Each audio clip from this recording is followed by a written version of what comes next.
Zoe, please. Doktor din ba ang tatay ko? Yes, doktor siya. But that is all I'm going to say. Kung ayaw mo sabihin yung totoong pangalan niya, at least tell me something about him. Anything! Paano kayo nagkakalala? Saan kayo nagkita? Anong nangyari? Bakit siya yung tatay ko? Pero si Daddy yung pinakasalan mo. Paano? He was your dad's best friend. Nagkalaboan kami ni Robert at the time. I was so devastated, hindi ko alam kung ano yung gagawin ko. Sinamahan niya akong uminom, nalasing kami, and then something happened between the two of us. Akala ko yun na yun, akala ko tapos na. And then I got pregnant.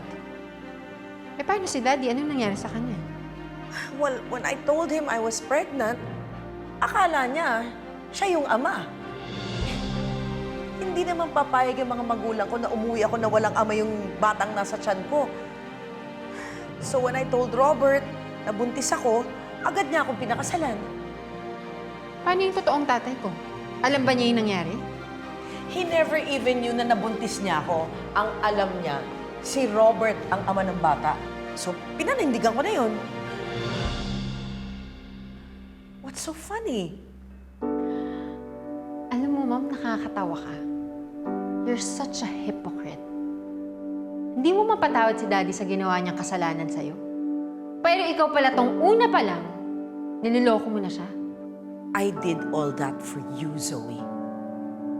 Sa tingin mo, lalaki ka ng ganyan?